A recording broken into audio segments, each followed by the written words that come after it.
¿Estás preparado para escuchar Pasión Digital FM?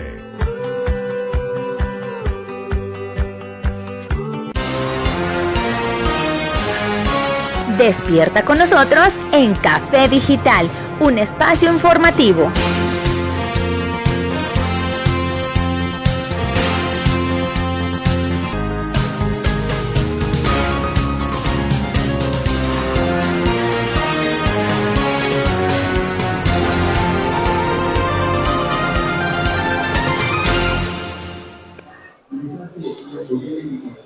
Hola, ¿qué tal amigos? Bienvenidos a otra cobertura más de Grupo Medios Mendoza, un capítulo más. El día de hoy nos encontramos en el Fondo de Cultura Económica, el cual se hace presente en la 37ª edición de la FIL 2023 aquí en Guadalajara. Y el día de hoy les vamos a traer grandes entrevistas con grandes autoras y autores que se hacen presente. El Fondo de Cultura Económica, ya una tradición que se encuentran aquí en la FIL. Así que vengan, acompáñenme con Mauricio Mendoza a disfrutar de estas entrevistas, conocer nuevos libros, porque todos estamos en modo FIL. Vamos con la primera entrevista y en un momento regresamos. Y bueno, hola, ¿qué tal amigos? Bienvenidos una vez más a otra cobertura especial por parte de Grupo Medios Mendoza. Nos encontramos y le agradecemos enormemente al Fondo de Cultura Económica, el cual el día de hoy nos presta este hermoso set que tenemos aquí para entrevistar a los autores, a los orquestadores de la magia de la literatura aquí en la FIL 2023, en la 37ª edición, por cierto, de esta gran Feria Internacional del Libro. Y bueno, el día de hoy vamos a platicar, vamos a palpitar la musa historia de esta gran obra que tenemos el día de hoy aquí, El Jardín de los Ídolos, de nuestra compañera y amiga, la autora Georgina Moctezuma. El día de hoy la tenemos aquí, El Jardín de los Ídolos. Pues muchísimas gracias por darnos esta entrevista. ¿Cómo te encuentras? Bienvenida. Hola, ¿qué tal? Bien, muchas gracias. Muy bien, muy contenta. Platícanos, por favor, sobre de qué se trata, sin espolearnos tanto, de qué se trata El Jardín de los Ídolos. Platícanos un poquito sobre esta obra tuya. Bueno, El Jardín de los Ídolos es un libro de ensayo literario. Está hecho, está conformado por 5 ensayos. Tiene como característica, por ser el género de ensayo literario, como una definición un poco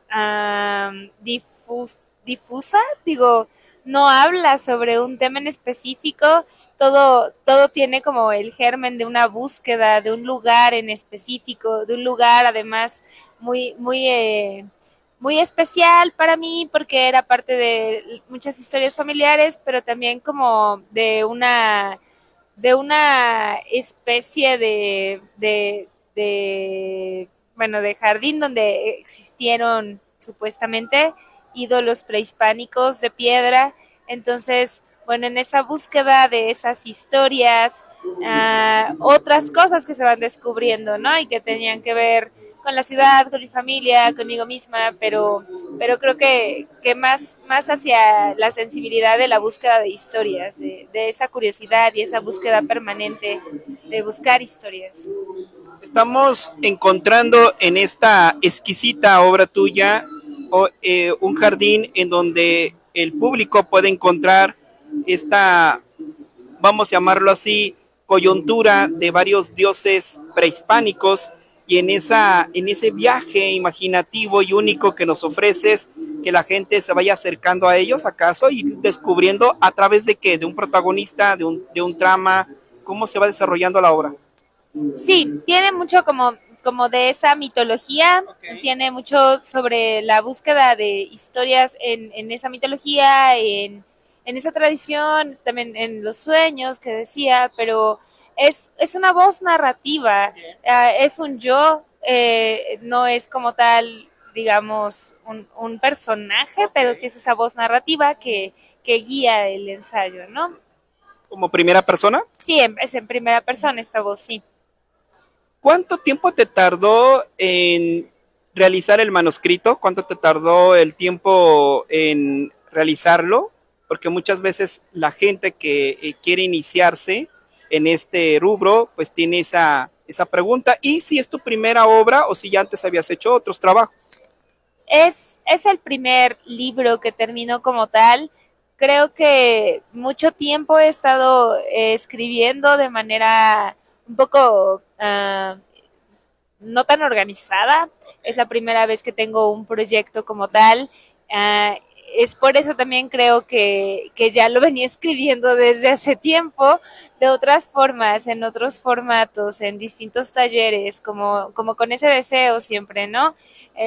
Finalmente ya cuando lo pude organizar en estos 5 ensayos y pensarlo ya como una unidad, como un libro, para también que fuera un proyecto, para un concurso, ya no sé, quizá unos 7 meses en la escritura, en la revisión, pero sí creo que es con mucho de lo que ya estuve anteriormente ensayando en otros espacios, de otras formas, en otros proyectos, y de repente como ya con ese deseo de hacerlo formal, como más, sí, más organizado en un proyecto. Debe ser al principio medio caótico, ¿no? Tener un montonal de ideas escritas por ahí y que sea un rompecabezas y que no puedas de alguna manera darle forma hasta un punto desesperante, pero ya el tenerlo aquí en tus manos, me imagino, supongo, que ya es un ya cumplí, por lo menos personalmente, ¿no? O sea, esas ideas, ese rompecabezas, esa encrucijada de ideas, ya están aquí, por lo menos una parte de ellas, me imagino que debes de tener más en el tintero y que vendrán más historias, ¿no? Sí, sí, es exacto, así como me da mucha emoción el haber concluido este proyecto. Es verdad que fue difícil como reunir, de repente uno, claro, ¿no? Por ideas, tiene ideas por todos lados, pero ya como hacer el trabajo de reunirlas, de encontrarles esa forma de irlas como hilando, ¿no? Que se pudieran leer de manera que no sé, se rompecabezas, ¿no? Que sí, como en la cabeza está bien, pero para un lector, pues difícil, ¿no? Entonces me siento muy contenta de haberlo terminado como tal, como ya algo concreto, cerrado, digamos, algo más cerrado que otras ocasiones y sí con otras ideas que también surgieron de ahí. Creo que el ensayo literario, el género y también la escritura de este libro es algo que me importa mucho. Entonces, en esa medida de lo que me importa, también me surge la curiosidad y el deseo de otros temas que también surgieron durante su escritura de él. Y para finalizar, ¿qué viene? Bueno, obviamente hoy te encontramos aquí en la FIL, pero ¿vendrá un segundo trabajo acaso? O sea, mi labor periodística me obliga a preguntarte si vendrá una segunda parte tal vez o otro trabajo que tengas en mente tal vez el siguiente año. Sí, sí, claro que sí. Yo no es algo que tenga ya como comprometido, por decirlo así, más que ese compromiso propio, como el deseo siempre de estar escribiendo.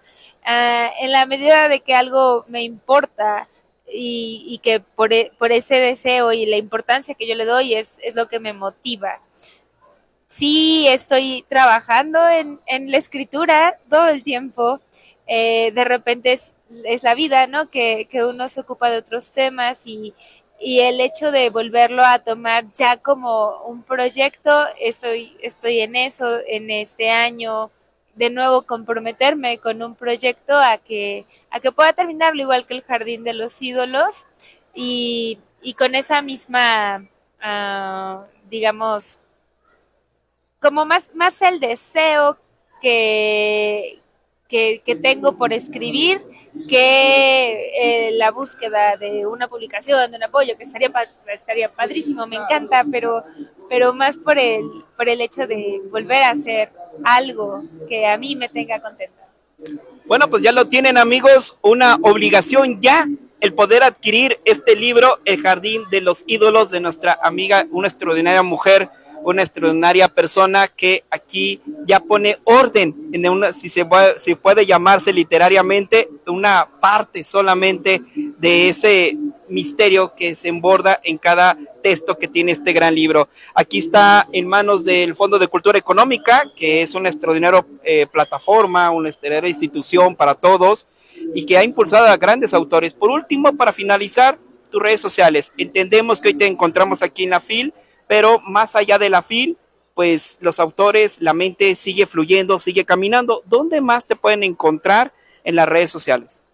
Sí, bueno, tengo mi cuenta personal de Instagram, de Twitter, de X, es @hidropica mi vida, así es como me pueden encontrar, es un poco más algo muy personal, pero me encanta compartir ahí también.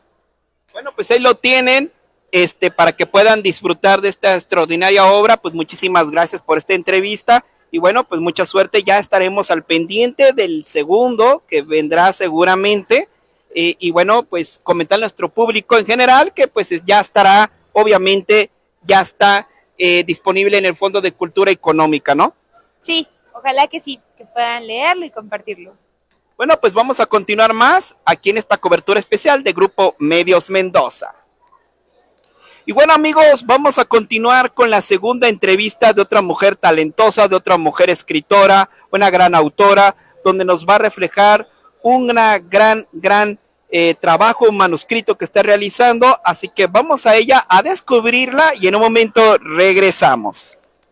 Y bueno, amigos, continuamos completamente en vivo aquí en las instalaciones del Fondo de Cultura Económica, desde luego desde la 37ª edición de la FIL 2023 en Guadalajara.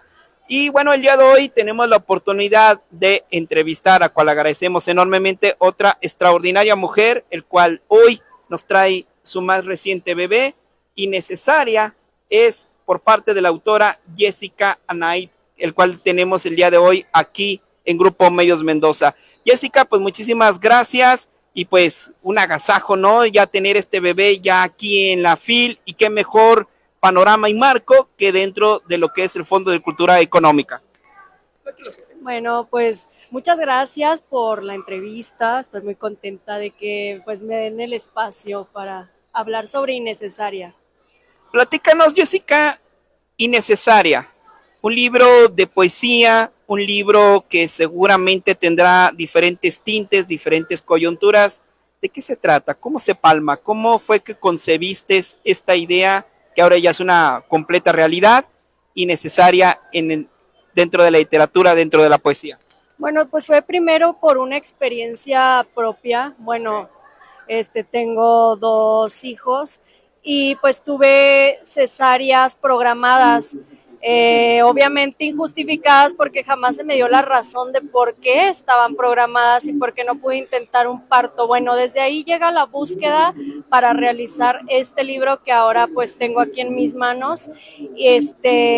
Investigué varios libros de autoras que abordaron el tema, encontré narradoras, un que otro poema, ¿no? Ahí suelto de una que otra autora que hablaba sobre el parto, pero en sí de la cesárea me fue pues difícil, ¿no? Pero ahí encontré a Laura Freixas y a Maggie O'Farrell, por ejemplo, que hablan sobre este tema y pues también con experiencias de amigas, de conocidas, incluso en el blog del Parto es Nuestro, ahí pude encontrar varios relatos de mujeres que habían sufrido lo mismo que yo, que no habían tenido el control sobre sus cuerpos, que le realizaron cesáreas programadas por justificaciones a veces falsas, ¿no? Fíjate que le estás dando el clavo y yo creo que el dedo en la llaga en algo que ya pareciera, no, lo es, lamentablemente, algo muy cotidiano.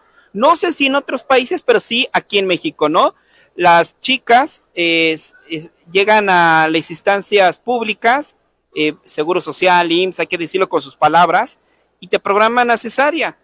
Y aparte, una vez que ya te ejecutan la cesárea, después te abordan para el tema de que no vuelvas a tener más hijos, también es otro tema, ¿no? Ahí, o sea, completamente tratando de, pues, controlar e influir dentro de la decisión que solamente le compete, sino bien solamente a la mujer, también en pareja, ¿no? Y es un punto bien clave, ¿no? Muchas veces hay un sinónimo de situaciones, pero es un punto importante el que estás tocando.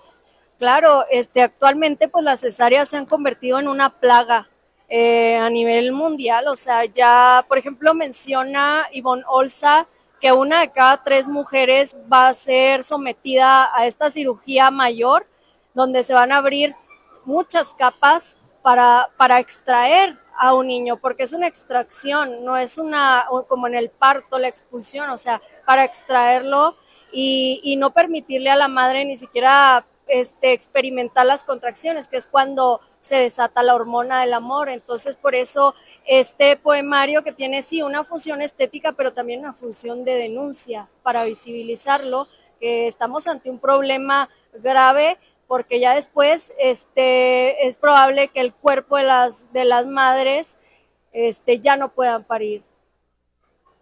Ese es otro punto también importante. ¿Cuántas cesáreas puede soportar una mujer? O sea, ese es otro tema también importante. Cada cuerpo es distinto y bueno, pareciera un tema menor, pero no lo es. No lo es un tema menor, que creo yo que el debate se debería de abrir, creo yo que se debería de respetar esa parte y insisto, pareciera que hoy en día pues van, te checan cómo va tu proceso y después te programan para cesárea. Yo creo que en ese renglón tendríamos que replantearnos y abrir el debate, ¿no, Jessica? Claro, y pues yo lo pensé abrir el diálogo, ¿no? A partir de este libro que es de poesía, donde pues se puede abrir el diálogo para reflexionar, ¿no? Sobre este asunto pues a través del arte. Y pues yo utilicé pues ahí varios recursos, ¿no? A Zeus lo comparo con un médico que se apropia del cuerpo de la mujer para dar a luz. Es el Zeus parturiente. Platícanos, ¿cuánto tiempo te llevó el terminar este libro? A ver, quiero comentar algo. Yo creo que es un libro muy interesante, muy exquisito, pero además es un libro de poesía ligero. Me parece que es idóneo. Por ejemplo, hay lamentablemente también otro problema que tenemos en nuestro país es que la gente no lee o libros muy gruesos, como que para gente que está iniciando en la lectura, pues obviamente se les hace muy, muy pesado. En cambio, innecesaria, creo que es una lectura ligerible, que la puedes finiquitar en un fin de semana, puedes ir tomando el café e irlo digeriendo poco a poco, y me encanta que tenga un formato de bolsillo, un formato ligero, el cual pues puede ser llevado en donde sea y se puede compartir, ¿no? ¿Cuánto tiempo te llevó el realizar esta extraordinaria obra? Bueno, yo comencé desde el 2018 cuando me pasa esta experiencia de la cesárea injustificada hasta el 2021, o sea, 4 años más o menos. Escribí un libro, pues, ¿cuántas cuartillas? Más o menos como unas 91, y ahí fui depurando, fui quitando los poemas que yo consideré que no debían de salir en el libro, ¿no? En este proceso, y luego pues después lo mandé al concurso de Puebla, el Germán Liz Arzurbide, resultó pues ganador y bueno, pues ya está aquí materializado, ¿no?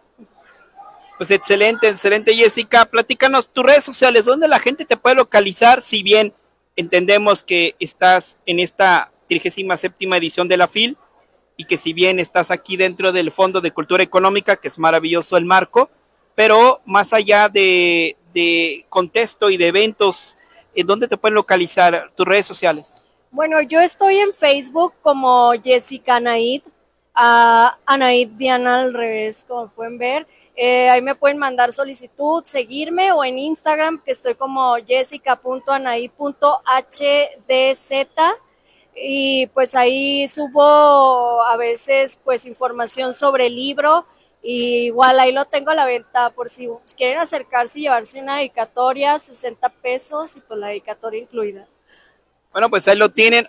¿Dónde lo pueden conseguir? Obviamente en el Fondo de Cultura Económica, pero la gente también puede tener acceso a él, no sé, digitalmente o en algún otro punto. Bueno, ahorita está de manera impresa, lo pueden encontrar, como decías, en el Fondo de Cultura Económica, en librerías Educal, lo he visto también en Amazon, librería Gandhi, El Sótano, y pues conmigo directamente, si lo quieren adquirir, pues va en 60 más envío. Fíjense que lo padre, digo, más allá del envío, lo padre es que si te contactas directamente con Jessica, pues Jessica te le puede hacer la dedicatoria, tú le mandas un mensajito, le dices me llamo Fulanito de tal, le haces la dedicatoria y te lo envía. Entonces yo creo que vale la pena, vamos a llamarlo así, cubrir el envío, un peso es más, un peso menos, pero el tener esa dedicatoria con tu autora yo creo que no tiene precio. Y si bien, si no, pues vénganse aquí a la FIL, donde podrán disfrutar de este maravilloso trabajo. Y bueno, pues estaremos al pendiente. Platícanos ya para finalizar, ¿este es tu primer trabajo o ya habías hecho otros manuscritos, ya habías hecho otros más? Y si viene algo después, platícanos. Bueno, yo tengo 3 libros de poesía, este es el tercero, tengo Los orgasmos de la tierra con tinta 9 ediciones, Han apagado ya las luces con Sangre ediciones, Innecesaria, y luego también tengo plaquettes de cuentos, tengo 3, entonces pues espero seguir escribiendo mi trabajo de poesía. Ahorita estoy haciendo un proyecto que se llama Las Fosas del Hades Clandestino sobre mujeres desaparecidas en Cuauhtémoc, Chihuahua, porque estamos en foco rojo, porque hay muchísimas mujeres que desaparecen cada día y que no se ha hecho nada y que las madres y la familia, las amistades siguen buscando. Bueno, pues ahí lo tienen, amigos. Lo que me estoy dando cuenta, que nuestra amiga Jessica muy atinadamente, a través de la poesía lírica, a través de la literatura, toca puntos sensibles de la sociedad, renglones que estamos debiendo todavía, entre ellos la desaparición de mujeres, entre ellos obviamente la trata, entre otros temas. Pues muchísimas gracias, Jessica, un extraordinario viaje que hemos hecho hoy a través de tus palabras, y bueno, pues ahí está esta gran publicación innecesaria, que es ya otro punto importante por el cual visitar al Fondo de Cultura Económica, y si no, contacta a nuestra amiga para que una bonita dedicatoria. Muchísimas gracias. Muchas gracias a ustedes por el espacio y por darnos la oportunidad de difundir nuestra obra. Y a ustedes por ser espectadores y espectadoras del medio de comunicación. Bueno, pues vamos a ir a un corte, regresamos porque tenemos mucho más en esta cobertura especial de Grupo Medios Mendoza. Y bueno, amigos, vamos a ir a un corte y en un momento rapidísimo continuaremos más aquí en el Fondo de Cultura Económica, aquí desde la FIL, estamos completamente en vivo desde la FIL 2023. Vamos a un corte, regresamos.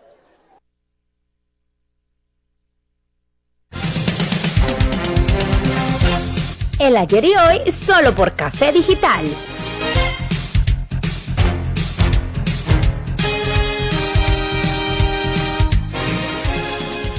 Mojar, enjabonar, frotar, frotar, frotar, enjuagar y secar.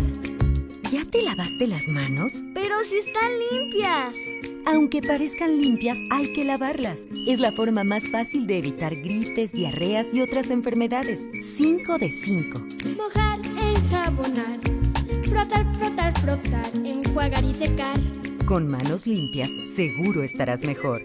Instituto Mexicano del Seguro Social. Vive la radio con la mejor música romántica. Temas relacionados con la mujer, salud, así como denuncias sociales. En tu estación Pasión Digital FM. Una radiodifusora de Grupo Medios Mendoza. Sigue en Café Digital.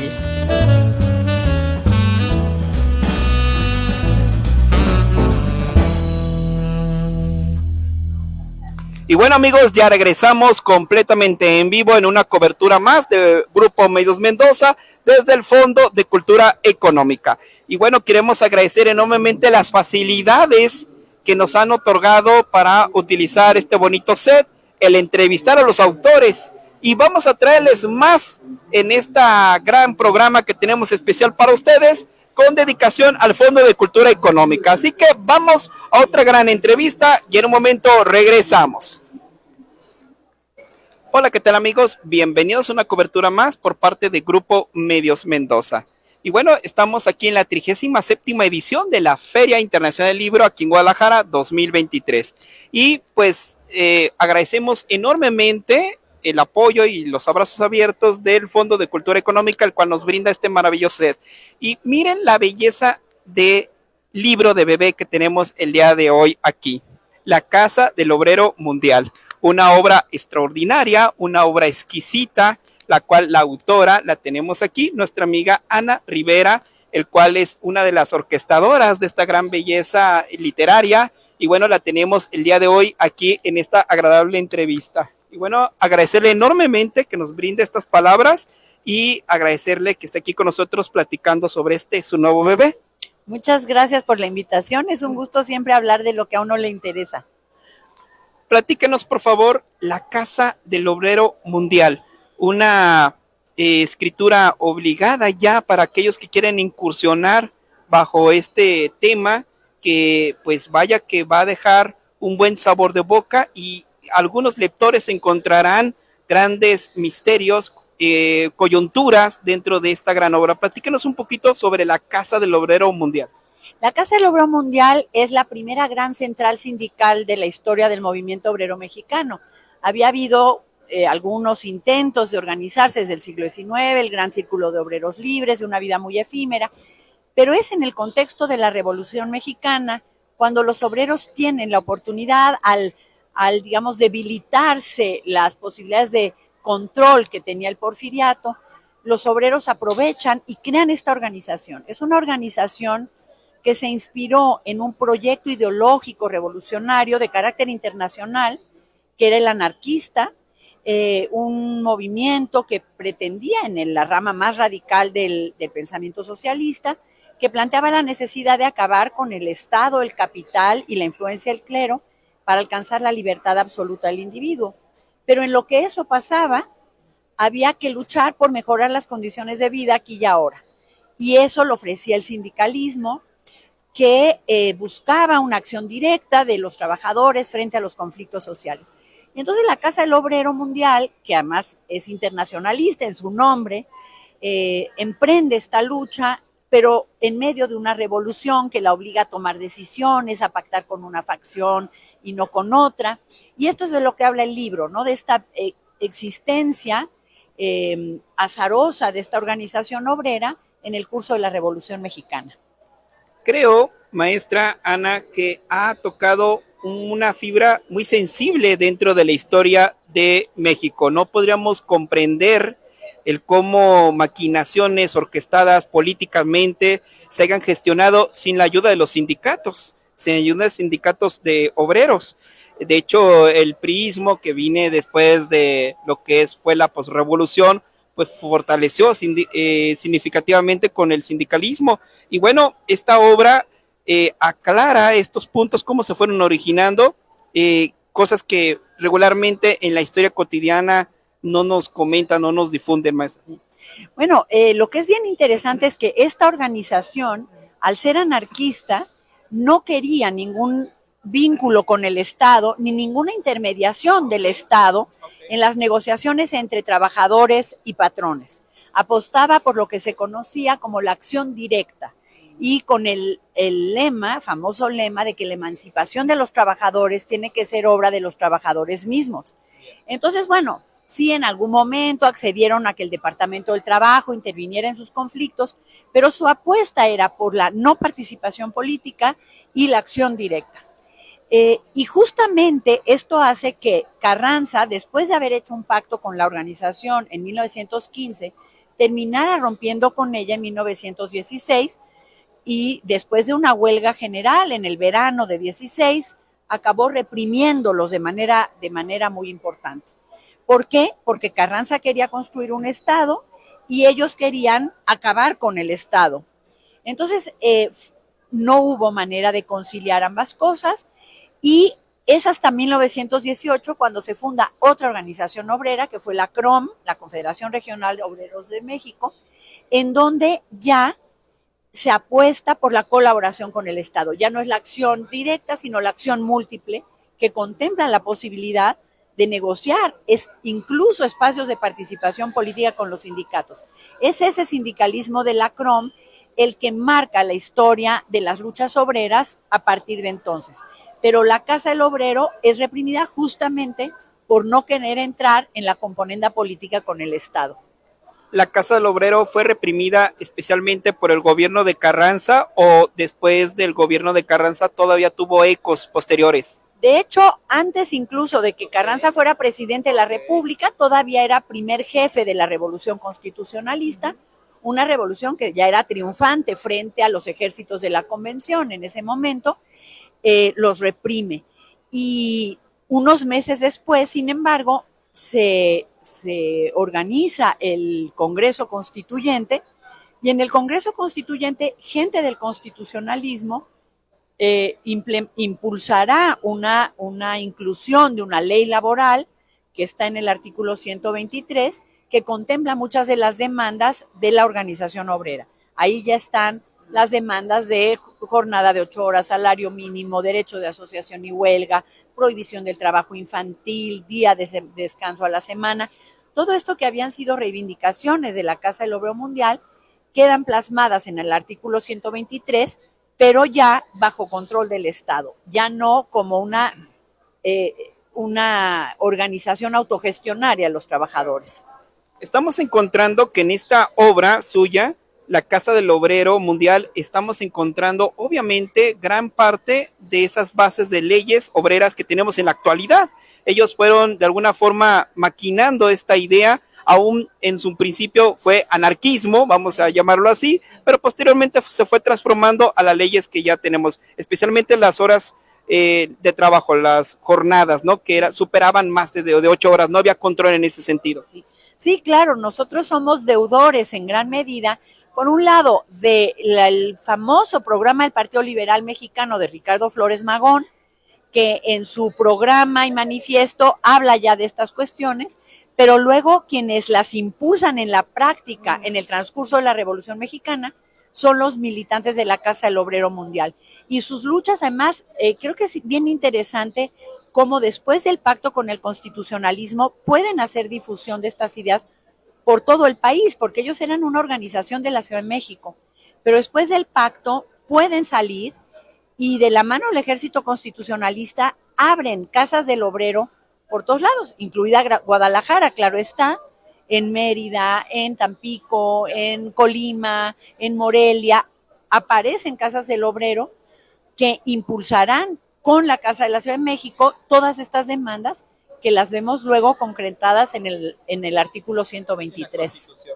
Quiere decir que este pacto fue el punto de quiebre medular para que se fuera desarrollando. Es muy importante por varias razones. Una, porque permite la expansión, y otra muy trágica, que es el rompimiento con el movimiento campesino. Es decir, el pacto hace que al final de la lucha revolucionaria los obreros acaben enfrentando a los campesinos. Pero bueno, ese es otro tema muy complejo que tiene que ver con, por un lado, esta militancia anarquista de los obreros, que es muy anticlerical, frente a la religiosidad campesina, y eso crea una distancia muy grande que no logran resolver en términos de afinidad de clase social.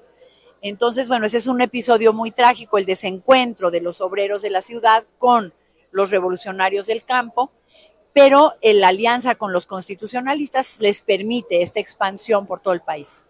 Qué interesante, ¿no? Entender que en un principio la clase campesina estaba unida con la obrera y que hubo un punto en que ya era insostenible esta cohesión. Qué interesante, ¿no? Que llegó un punto quiebre que ambas partes tuvieron que separar. Ya la historia dirá a quién le fue mejor o a quién le fue peor. Pues yo creo que les fue mal a todos, lamentablemente, pero sí, efectivamente, como lo dice usted muy bien, primero los campesinos son vistos con mucha simpatía, sobre todo los zapatistas, por la clase obrera, no solo mexicana, incluso la prensa anarquista de todo el mundo veía con mucha simpatía al movimiento zapatista, que era comunalista, que quería la reivindicación de las tierras colectivas. Entonces ahí hubo una gran, digamos, proximidad, una afinidad ideológica. Pero cuando se encuentran en la Ciudad de México en diciembre de 1914, no se identifican, no logran cuajar una organización conjunta de obreros y campesinos. Es un episodio muy dramático de la Revolución, donde ni los campesinos ven como la viabilidad de esta alianza con el movimiento obrero, y los obreros no se sienten identificados con estos campesinos que ocupan la ciudad en la que ellos viven, de la que ellos son habitantes y actores, ¿no? Entonces, es un mes muy dramático el de la presencia de los ejércitos de la Convención en la Ciudad de México, que deriva en una ruptura con el movimiento, entre el movimiento campesino y el movimiento obrero. Muy interesante esta obra. Maestra Ana, coméntanos la Casa del Obrero Mundial. ¿Cuánto tiempo le llevó ejercer este trabajo de investigación? Toca fibras muy sensibles también, hay que llamarlo así. ¿Cuánto tiempo le llevó realizar este gran, exquisito trabajo editorial? Pues es un trabajo que, empecé, en realidad duró como 6 años, 4 años ya de redacción del trabajo. Primero, los historiadores tenemos que encontrar las fuentes que nos permitan reconstruir las historias que contamos. Entonces, fueron 2 años de investigación y luego 4 años en que seguí investigando y fui ya escribiendo el trabajo. Pues una exhortación enorme a todo nuestro público, la Casa del Obrero Mundial, ya o una obligación para poder descubrir la historia de esos claros oscuros que tenemos en ocasiones en la historia, si me permite comentarlo. Muchas veces hablamos de la Revolución Mexicana, pero no entendemos qué pasó en esa transición. O sea, hay muchos claros oscuros que ahí están, pero que, muchas veces tenía idealismo en la revolución, pero después, ¿qué ocurrió con esos idealismos? Fue cambiando, ¿no? Sí, claro, yo creo que la Revolución Mexicana es un periodo de nuestra historia al que hay que regresar, porque finalmente es el gran parto del México moderno, que, como bien dice, tiene claroscuros, tiene facetas distintas, facciones enfrentadas que plantean programas distintos. Y creo que la originalidad de este trabajo es que el estudio de una revolución que fue mayoritariamente campesina había olvidado a este sector obrero que participa en las luchas revolucionarias con su propia agenda y que finalmente es derrotada, pero su proyecto está en cierta medida en la Constitución que todavía nos rige. Claro. Sus redes sociales, ¿dónde la podemos encontrar en sus redes sociales? Además de este marco maravilloso que es la FIL aquí en Guadalajara, sus redes sociales, ¿dónde la gente puede encontrar sus trabajos? ¿Dónde la puede comentarle, palpitarla en todo lo que trabajo que hace? Me voy a quedar mal porque soy muy anticuada, no soy muy de redes sociales. Ahora, en internet hay varias conferencias que he impartido, participaciones en eventos que están ahí en YouTube, en internet. Entonces, por ahí me pueden encontrar, pero en redes sociales no. Bien. Bueno, pero por lo pronto, aquí en el Fondo de Cultura Económica pueden encontrar La Casa del Obrero Mundial, una obra exquisita que ya es una obligación de cabecera para aquellas personas que desean profundizar más en esos claros oscuros dentro de nuestra historia de México y entender nuestro presente, que es obviamente algo importante, entender nuestro pasado para comprender nuestro presente, de Ana Rivera, la cual hoy la tenemos aquí. Pues muchísimas gracias. Estar aquí en la FIL. Estaré aquí, mañana se presenta este libro a las 4 de la tarde. Aparte de este trabajo, mi labor periodística es preguntárselo, ¿tendrá otra obra que ya la tenga pensada para el próximo año? Podría ser otro trabajo de investigación, tal vez una secuela de esto, porque este tema da para mucho, por lo que estoy observando. Sí, bueno, tengo un trabajo previo, también publicado por el Fondo de Cultura, por aquí lo deben tener, que es una biografía del general Francisco J. Mújica, del cual últimamente se ha hablado porque fue muy polémica su precandidatura en la elección de 1940. Entonces, ese libro está por aquí, se llama Francisco J. Mújica, el presidente que no tuvimos. Y ahora tengo otras investigaciones en curso, una a propósito del proyecto educativo que promovió la Casa del Obrero Mundial, que era el proyecto de la escuela racionalista, inspirada en las ideas de un pedagogo catalán que se llamó Francisco Ferrer Guardia, y que tuvo una enorme difusión en muchas partes del mundo, en México, claro está, y el proyecto que estoy haciendo intenta rastrear el impacto de este proyecto educativo y político, no solo en México, sino en los Estados Unidos, en Cuba, en Argentina, en el continente, en su conjunto, lo que pueda hacer, y eso ya aparecerá en algún momento, pero todavía no está terminado. Bueno, pues estén al pendiente de todos los trabajos de la maestra Ana Rivera, la cual es una extraordinaria historiadora. Hoy simplemente en esta breve entrevista ya aprendimos muchísimo, así que pues bueno, recomendadísimo La Casa del Obrero Mundial. Entonces, pues muchísimas gracias por esta entrevista. Estaremos obviamente al pendiente de los trabajos que continúan, porque esa es la labor, ¿no? Claro. Difundir, investigar y dar a conocer. Muchísimas gracias por esta entrevista y por dar a conocer esta investigación. Continuamos con más aquí en Grupo Medios Mendoza, desde la FIL, en esta 37ª edición, con, ya lo saben, La Casa del Obrero Mundial, que mañana, por cierto, se presenta. Muchísimas gracias, maestra. Gracias, buenas noches. Continuamos con más. Y bueno, amigos, estamos llegando al final de esta extraordinaria cobertura el día de hoy.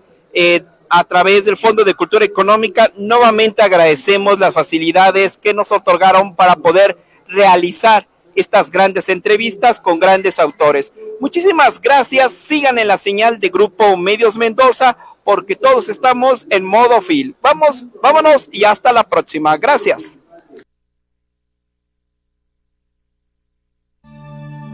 Esto fue Café Digital, con la mejor crónica informativa. Los esperamos en la siguiente emisión.